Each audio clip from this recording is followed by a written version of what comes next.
ایران سے بات چیت ممکن ہے، بات چیت شرائط پر منحصر ہوگی۔ امریکی صدر ڈونلڈ ٹرمپ کا پھر یو ٹرن، جنگ کی ذمہ داری سے بچنے کی کوشش، ساری ذمہ داری مذاکرات کار اسٹیو وٹکوف اپنے داماد جیرڈ کشنر اور وزیر جنگ پیٹ ہیگسٹ پر ڈال دی۔ کہا کہ ایران کے بارے میں صورتحال بہت تیزی سے پوائنٹ آف نو ریٹرن پر پہنچی۔ امریکی مذاکراتی ٹیم کی باتوں سے ایسا لگا کہ ایران امریکہ پر حملہ کرنے جا رہا ہے۔ امریکی صدر نے ایران کو دھمکی بھی دے ڈالی، بولے کہ ایران نے اگر اپنا ہرمز کو بند کر رکھا تو اس پر موت، آگ اور قہر برسے گا، 20 گنا زیادہ سختی سے نپٹا جائے گا۔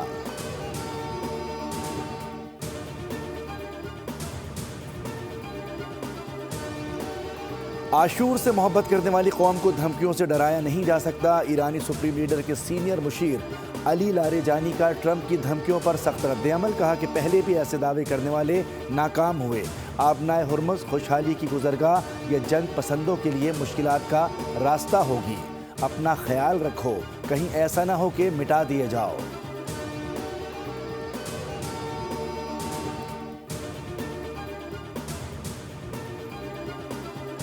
وزیر اعظم کی آیت اللہ مجتبیٰ خامنہئی کو ایران کا سپریم لیڈر بننے پر مبارکباد۔ شہباز شریف نے آیت اللہ علی خامنہئی کی شہادت پر گہرے رنج اور غم اور تعزیت کا اظہار کیا۔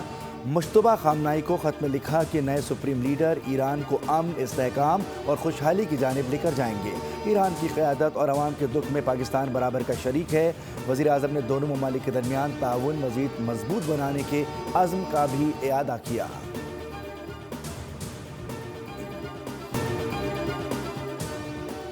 پاسداران انقلاب نے امریکی صدر کا بیان مضحکہ خیز قرار دے دیا۔ کہا جنگ کب ختم ہوگی یہ اب ہم طے کریں گے، خطے میں سب محفوظ ہوں گے یا کوئی نہیں ہوگا۔ ترجمان نے خبردار کیا کہ حملے جاری رہے تو خطے سے تیل برآمد نہیں ہونے دیں گے۔ خطے میں تمام امریکی فوجی ڈھانچے کو تباہ کر دیا۔ امریکہ اور ایران کے خلاف جنگ جاری رکھیں گے۔ پاسداران انقلاب نے آپریشن وعدہ صادق 4 کی 33ویں لہر لبیک یا خامنہئی کا آغاز کر دیا۔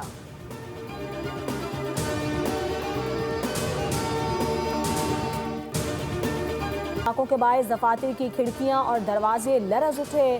گورنر اصفہان کا دفتر، یونیسکو کے عالمی ثقافتی ورثے اور قدیم شاہی محل بھی نشانہ بنائے گئے۔ اصفہان میں دھماکے ایران کی نیوکلیئر سائٹس کے قریب ہوئے۔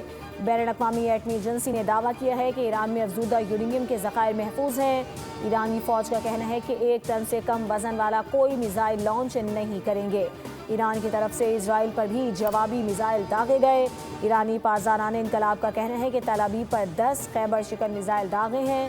بتا دیا کہ مقبوضہ بیت المقدس میں اب سائرن کی گونج بند نہیں ہوگی۔ اسرائیلی حکام نے 2 شہریوں کی ہلاکت اور متعدد کے زخمی ہونے کی تصدیق کر دی۔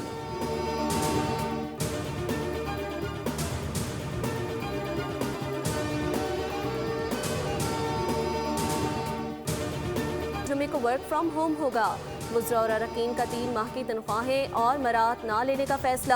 شرجیل میمن کہتے ہیں کہ اسکول 16 سے 31 مارچ تک بند ہوں گے۔ وزراء نے پولیس سیکیورٹی کی گاڑیاں سرنڈر کی ہیں، جبکہ نئی گاڑیوں اور فرنیچر خریداری پر پابندی عائد کر دی گئی۔ سرکاری دفاتر میں ریفریشمنٹ پر 2 ماہ کے لیے پابندی عائد۔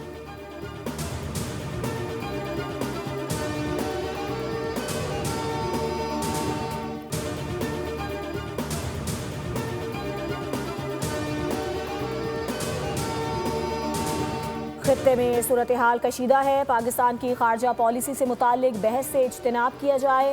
آزادی اظہار رائے کے نام پر اخلاقیات سے گری بات نہ کی جائے۔ ریڈ لائن کراس ہوئی تو قانون حرکت میں آئے گا۔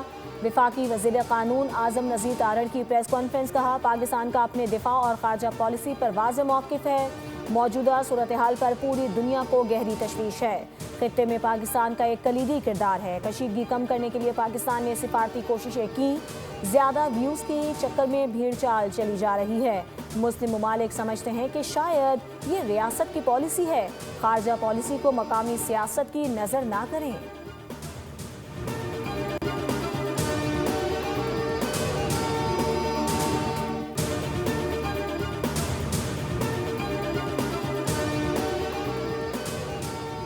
پاکستان کے آئین میں آزادی اظہار رائے اور قانونی حدود واضح ہیں۔ آج وفاقی وزراء نے آزادی اظہار رائے سے متعلق اہم گفتگو کی۔ 2 سال قبل DGISPR بھی آئین پر موقف پیش کر چکے ہیں۔